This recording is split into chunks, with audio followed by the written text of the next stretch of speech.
인류의 에너지 문제 해결을 위해서 무려 17조 원을 들이는 국제 핵융합 실험로, 이른바 이터 건설 프로젝트가 한창 진행 중인데요. 이 사업에서 주도적인 역할을 하는 나라가 바로 대한민국입니다. 2025년 완공이 목표인 이 이터 사업은 우리의 주도로 초전도 기술 등이 대거 적용되고 있는데요. 국내 참여업체 약 220여 곳이 6,180억 원 규모의 수주를 기록하기도 했습니다. 이런 국내 업체들의 활발한 수주에는 세계에서 앞서가는 우리 핵융합 기술이 큰 역할을 했는데요. 여기에 한 몫을 하고 있는 곳이 바로 한국핵융합에너지연구원입니다. 최근에 한국형 인공태양인 K스타가 무려 1억 도시를 30초 동안 유지하면서 세계 기록을 다시 한번 자체 경신한 바가 있습니다. 핵융합 에너지는 2050 탄소 중립 달성의 활용 점정이라고도 불리고 있는데요. 한국핵융합에너지연구원의 책임자와 함께 자세한 얘기를 나눠보겠습니다.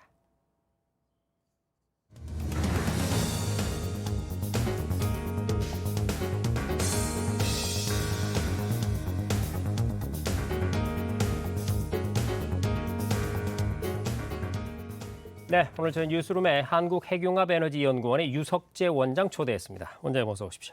네, 안녕하십니까. 네. 자, 작년에 인공태양 20초 운전 성공 그 기사를 저희가 봤는데 이번에 30초로 자체적으로 기록을 또 경신했어요. 우선 인공태양이라고 불리는 이 K스타 이게 무엇인지 또 이번 성공이 어떤 의미를 갖는지도 설명해 주시죠. 일단은 이제 K스타에 대해서 좀 이해를 돕고자 우리 태양에 대해서 먼저 잠깐 말씀드리도록 하겠습니다. 네. 이 태양이라고 하는 부분은 우주에 떠 있는 이제 수소 풍선이라고 이렇게 말씀드릴 수 있습니다. 다시 네. 말하면 이제 수소 기체로 이루고 있는 그런 이제 일종의 별인데요. 그 태양 속에서 이 수소들이 이제 결합을 해서 핵융합 반응을 통해 가지고 이제 막대한 에너지를 이제 생산을 하고 그것을 우주로 이제 방출을 하고 있습니다. 네.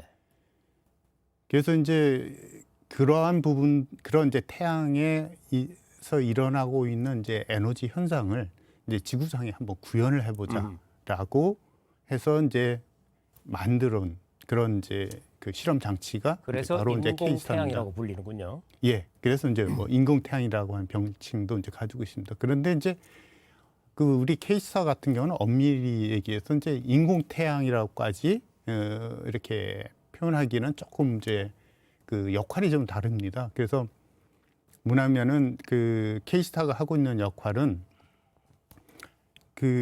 핵융합 연료인 그런 이제 수소를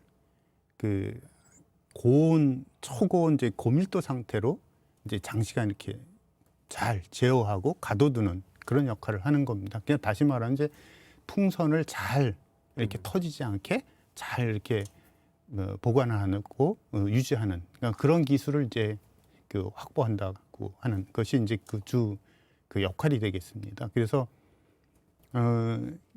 그렇기 때문에 이제 우리가 이제 얘기할 수 있는 거는 그럼 핵융합은 어느 정도 온도에서 일어날 수 있겠는가라는 네. 거죠. 그래서 이제 그게 이제 이 지구상에서는 1억 도 이상이 돼야 이제 핵융합이 일어날 수가 있습니다. 그런데 이제 1억 도까지 이제 이렇게 기체를 가둬놓고 이제 온도를 올리게 되면은 바깥으로 이제 빠져나가려고 하는 그런 이제 현상들이 강하게 그렇죠. 나타나는데 그거를 잘 이제 제어를 해야 됩니다. 그래서 이제 제어를 이제 1억 도 수준에서 제어를 하려고 하는 데 있어서 이제 10초 벽이 이제 존재를 합니다. 그 얘기는 뭐냐면 지금까지 우리 인류가 10초 벽을 넘지를 못했습니다. 네. 요거는 이제 100m 달리기 선수들이 10초 벽을 놓고 이제 아주 굉장히 도전적인 어떤 그런 훈련도 하고 연습해서 그걸 넘으려고 하는 것 같이 이제 핵융합계에서도 그 10초 벽을 넘으려고 했었습니다. 그래서 이제 그 현상이 차이는 하나는 짧은 쪽으로 가려고 그러고 네. 하나는 이제 긴 쪽으로 가려고 그러고 그래서 그것을 이제 작년에 우리가 이제 최초로 이제 세계 최초로 10초대 벽을 넘고 거기다 20초까지 이제 했습니다. 그리고 이제 올해 들어와서 이제 그거를 다시 또 30초까지 이제 이렇게 늘리는 그런 기록을 세우게 됐습니다. 그래서 네. 그야말로 대한민국의 질주라고 얘기할 수도 있겠는데 말이죠.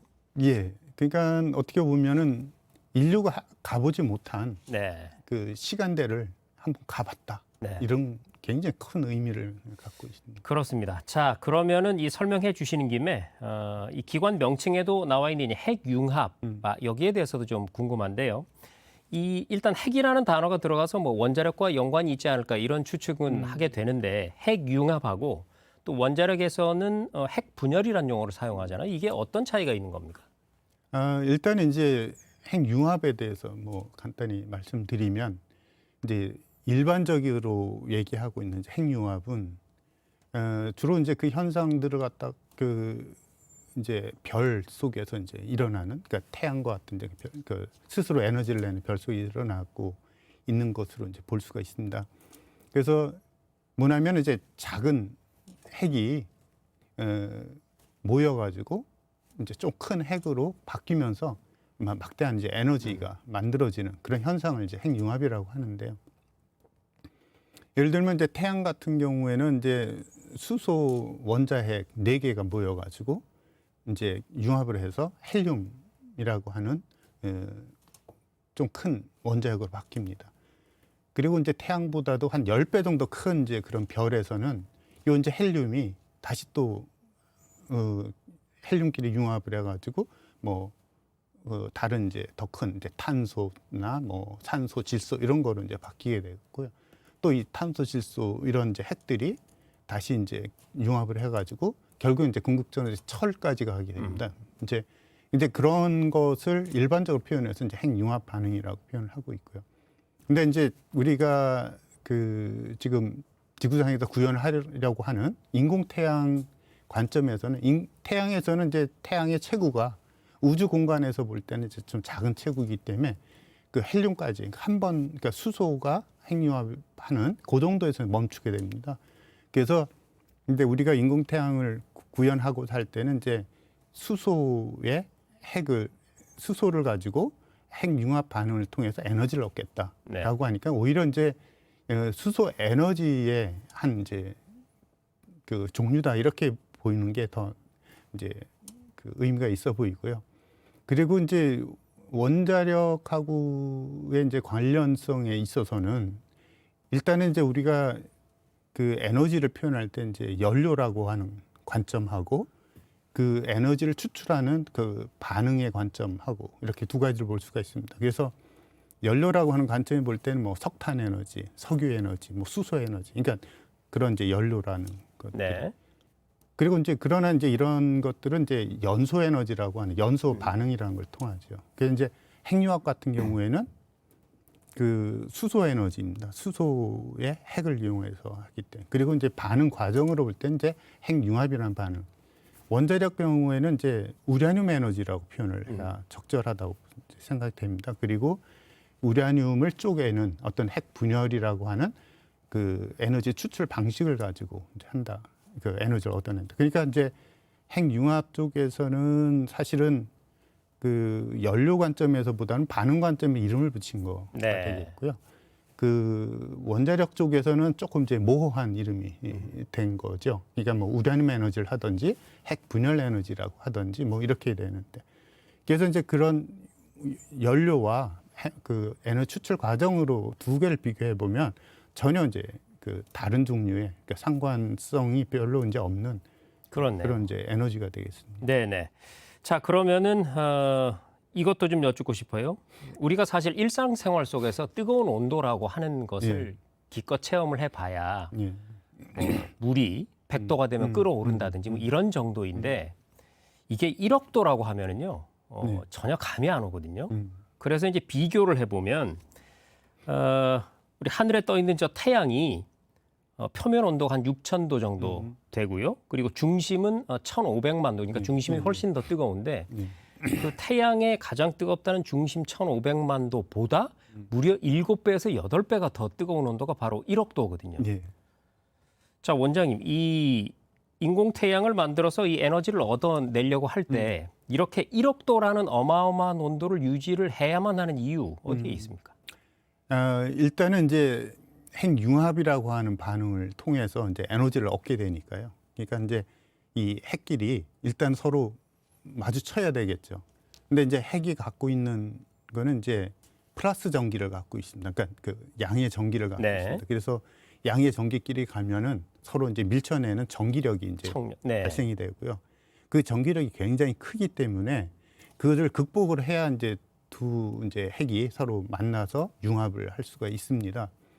근데 이제 태양 같은 경우에는 지구에 비해서 덩치가 이제 굉장히 크기 때문에 그 안에 이제 중력이 굉장히 강합니다. 네. 그래서 이 중력이 이제 도와주는 거죠. 일부의 이 전기력을 극복할 수 있도록 중력이 이제 이렇게 눌러주고 그 눌러준 상태에서 약간의 이제 온도가 추가가 되면 아하. 이제 융합이 되는 겁니다. 근데 이제 태양보다 상대적으로 이제 작은 지구에서는 그 중력의 도움을 받을 수가 없습니다. 그렇네요. 그래서 순수하게 이 그 온도라고 하는 에너지를 통해 가지고 이 전기를 극복하도록 해야 하기 때문에 이제 그런 이제 1억 도가 넘는 그런 온도가 필요하게 됐습니다. 그렇군요. 그러니까 태양 같은 경우는 밀어내는 힘을 중력으로 꽉 잡아주기 때문에 용이한데 그러죠. 지구에는 그만한 중력이 없기 때문에 예. 그래서 그 온도로 커버를 한다 이런 말씀이시네요. 예, 맞습니다. 자, 최근에 전 세계는 그야말로 탄소 중립을 위해서 사활을 걸고 있습니다. 각국이요. 그런데 탄소 중립을 성공하기 위해서는 친환경 에너지원을 발굴하는 게 가장 중요하지 않습니까? 우리가 석탄 연료에서 친환경 연료로 옮겨가야 될 텐데 이 핵융합이라는 것이 미래 에너지원이다 손꼽히는 그 이유는 어디에 있을까요? 우리가 이제 탄소 중립이라고 하는 부분은 탄소 중립을 우리가 이제 달성하겠다고 이제 많은 나라들이 우리나라를 포함해서 2050년에 탄소 중립을 그러니까 달성하겠다 이런 거죠. 근데 이제 앞으로 인류의 삶이 점점 좋아질수록 에너지 소모는 더 많아지고 또 하나는 4차 산업혁명이 점점 고도화될수록 주로 이제 전기 에너지로 많이 사용을 하게 돼 있습니다. 그러니까 뭐 AI라든가 또는 전기 자동차라든가 뭐 여러 가지 이제 그 사용하는 에너지 형태가 이제 전기 에너지고 이제 전기 에너지는 사실은 효율이 낮은 에너지입니다. 왜냐하면 전기로 바꾸는데 많은 에너지들이 그냥 버려지게 되고 전기로 남는 건 얼마 안 돼. 그 얘기는 더 많은 이제 에너지가 필요하게 될 거라는 거죠. 그러면 어떻게 이제 지속 가능성에 대한 얘기를 이제 해야 됩니다. 그러니까 달성은 어떻게 해서든 할 수 있지만 점점 폭발적으로 이제 증가하고 있는 그 에너지 부분을 어떻게 따라잡을 건가. 근데 여기에 이제 우리가 고민을 해야 될 게 이제 자원을 기반으로 하는 에너지를 쓸 거냐, 네. 아니면 자원에 의존적이지 않은 그 기술에 의해서 만들어진 에너지를 쓸 거냐라고 하는 부분에 대해서 생각을 해야 됩니다. 네. 그래서 다시 말씀드리면은 석탄, 석유, 뭐 천연가스와 같은 이제 화석 연료는 자원에 기반을 두고 있습니다. 원자력 또한 이제 우라늄이라고 한 자원에 기반을 두고 있고요. 이 태양광이나 풍력 같은 재생에너지도 기후나 지형에 따라서 그 에너지 크기가 달라질 때 그것을 이제 자원에 기반을 두고 있습니다. 네. 반면에 이제 핵융합 같은 경우에는 이 바닷물을 연료로 쓰고 있습니다. 그리고 바닷물이 마르고 닳도록 쓰려면은 우리 인류의 어떤 수명이라든가 인류의 역사라든가 이런 거를 볼 때 거의 무한하다 이렇게 볼 수 그렇죠. 있어요. 다시 말하면 자원의 의존성이 없다라는 거죠. 그러면은 이제 핵융합에 대한 핵심적인 거는 그럼 이 바닷물을 어떻게 에너지로 만들 거냐 하는 이 기술이라고 하는 것이 중요해지게 돼서 결국은 미래의 그 우리 인류가 이제 가져야 될 에너지는 자원에 의존적인 에너지에서 기술에 의존적인 에너지로 그 패러다임을 바꿔서 가야 될 겁니다. 네. 그것이 바로 이제 탄소 중립을 달성 후에 지속 가능한 이제 지구를 유지할 수 있는 그런 그 하나의 길이라고 볼 수 있고요. 그런 관점에서 이제 핵융합 에너지가 결국 미래의 그 대안이 될 수밖에 없을 것이다. 이렇게 말씀드릴 수 있습니다. 그렇네요. 그러니까 자원에 대한 의존성이 거의 제로에 가깝기 때문에 미래의 청정 에너지로서 손꼽힌다 이런 말씀이시네요. 자, 이렇게 중요한 이 핵융합 에너지 앞서서 100m 달리기로 예를 드셨는데 예를 들자면 전 세계 선수들 누구도 넘지 못했던 그 마의 10초 벽을 우리나라 선수가 깬 뒤에 그 다음 해에 그걸 다시 또 세계 기록을 깨버리는 이런 상황이 지금 일어났어요. 20초대를 우리나라가 이루고 나서 다시 또 30초. 근데 이게 20초, 30초 이러면 우리의 생활 속에서는 굉장히 짧은 시간이잖아요. 말이 20초, 30초지. 이런 업적, 전 세계 어떤 나라도 하지 못한 이런 업적을 달성하기 위해서는 굉장히 많은 시행착오도 있었고 어려움을 겪으셨을 것 같거든요. 어떤 일들이 있었습니까? 그 일단은 이제 장치, 그러니까 K스타라고 하는 이런 이제 장치가 과거에는 이 연료를 이제 그 플라즈마라고 하는 상태로, 그러니까 플라즈마라고 하면은 이제 그 원자가 있으면 전자와 핵을 이제 전자 고리를 끊어서 전자 핵이 이제 독립적으로 움직이게 다니는, 다시 말하면 이제 전기를 띤 입자들의 모임이라고 볼 수 있습니다. 그것을 이제 가둘 때는 이제 자기장이라고 자석을 가지고 이제 가두게 되는데, 과거에는 이제 그 구리 자석을, 그러니까 구리에 전기를 흘려서 하는 이제 구리 전자석을 썼습니다. 그런데 이제 구리 자체가 이제 전기 저항이 있기 때문에 긴 시간을 가지 못했습니다. 그래서 이제 그것을 전기 저항이 없는 초전도의 이제 시대로 바뀐 거죠. 그래서 이제 어떻게 보면 장치를 그 청동기 시대에서 이제 철기 시대로 바뀐 것 같은 이제 어떤 그런 패러다임이 바뀌었습니다. 그것을 첫 번째로 이제 도전을 하고 시도를 한 것이 이제 바로 이제 우리나라가 연구원들이 했고요. 그래서 그거를 성공적으로 지은 게 이제 K스타가 되겠고. 그래서 이제 K스타 장치 자체가 현재 그 지구상에 존재하는 또 운영 중인 그 핵융합 연구 장치로서는 최고의 성능을 가지고 있습니다.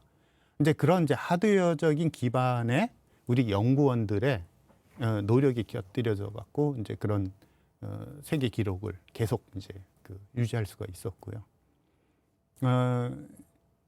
그런데 이제 우리 여기서 이제 가장 어려움이라고 하는 부분은 사실은 우리 그 연구원들이 굉장히 스마트하고 똑똑하고 또 능력이 있습니다. 그래서 기술적인 문제가 아니라 그 이런 목표를 설정을 하니까 이제 1등으로 뛰어가는 사람의 마음이 좀 어렵죠. 그러니까 다음에 또 더 큰 1등을 이제 원하게 됐을 때 또 그걸 달성하겠다고 목표를 세웠을 때 갖고 있는 그 심리적 압박감, 그리고 과연 내가 뛰어가는 이 길이 제대로 가는 길인가, 또는 이 목표를 과연 제대로 가더라도 과연 달성할 수가 있는가, 이렇게 약속을 해놓은 이 목표를, 이러한 이제 심리적 압박감을 이제 극복하는 것이 이제 가장 그 어려움이라고 이렇게 생각이 됩니다.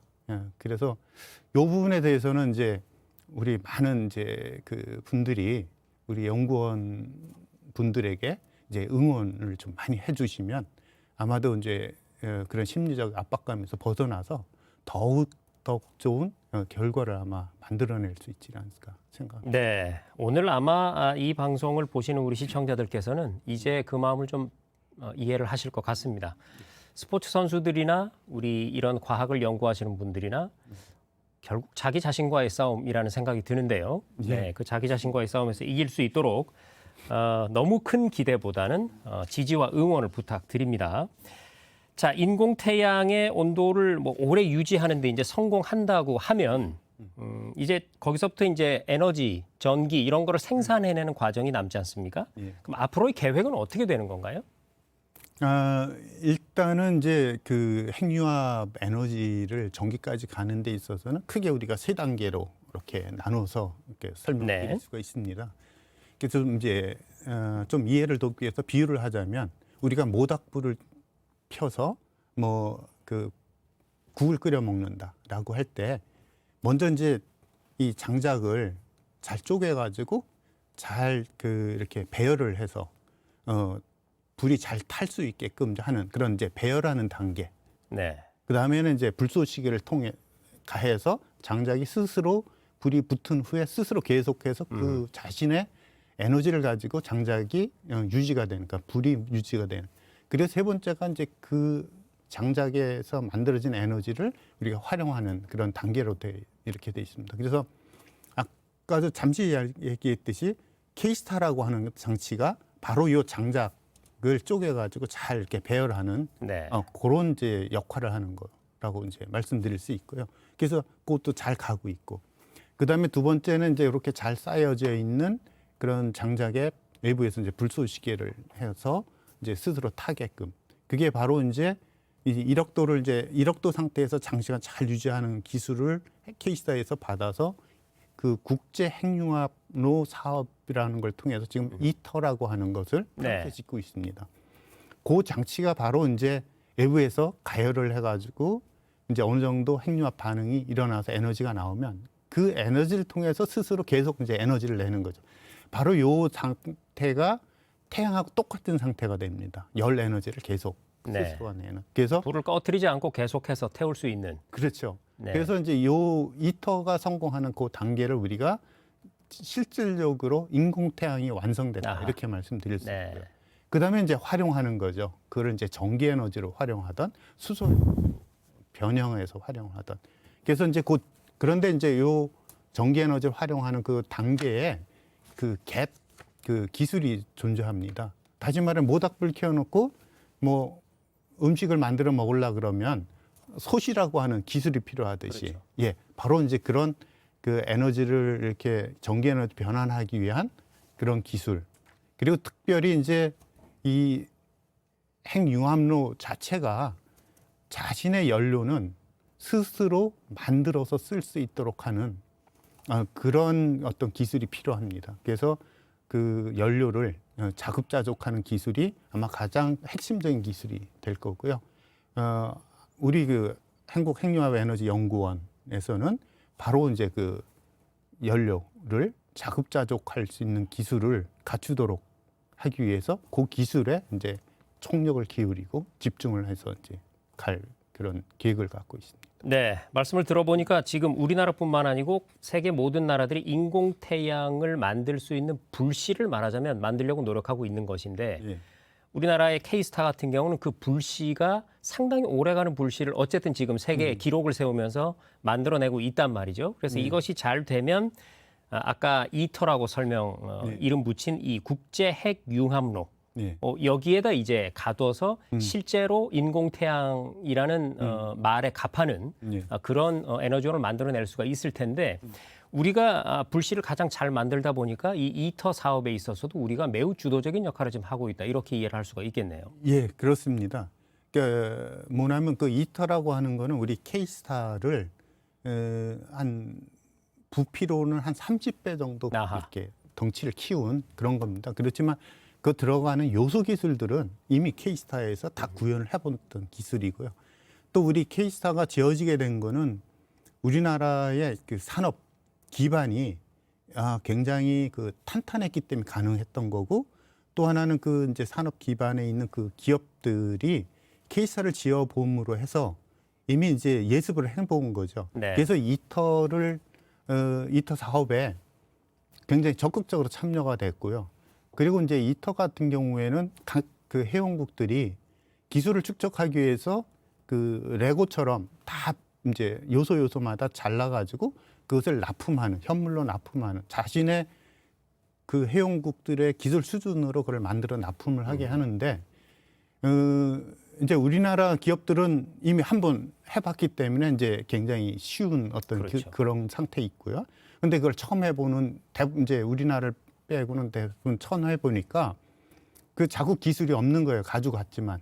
그래서 그거를 우리나라 기업들이 이제 엑스트라 수주를 해가지고 그거를 이제 납품해서, 그러니까 이거는 이제 엑스트라로 만들어진 수입이 되는 거죠. 네. 그래서 이제 저희들이 표현하는 건 K스타를 통해서 이제 그 과외 공부를 시키고 네. 거기서 만들어진 우리 그 뛰어난 기술을 확보한 우리 기업들이 이제 그 국제사회에 나가서 핵융합에 관련된 그런 기술들을 수주해서 어떤 그런 그 굉장히 그 전 뭐라 그러나요? 그 부가가치를 많이 이익을 창출할 수 있는 것이죠. 예, 네. 예, 그런 역할을 하고 있었다. 잘 알겠습니다. 뭐 저도 그렇고 우리 시청자 여러분께서도 그러실 테지만 사실 이 핵융합에 의한 이 에너지를 만들어낸다는 것이 이마만큼 우리에게 많은 것을 가져다 줄 수 있고 그리고 한국이 이 국제적인 이 사업에서 이 정도로 대단한 역할을 하고 있다는 것을 아마 굉장히 오늘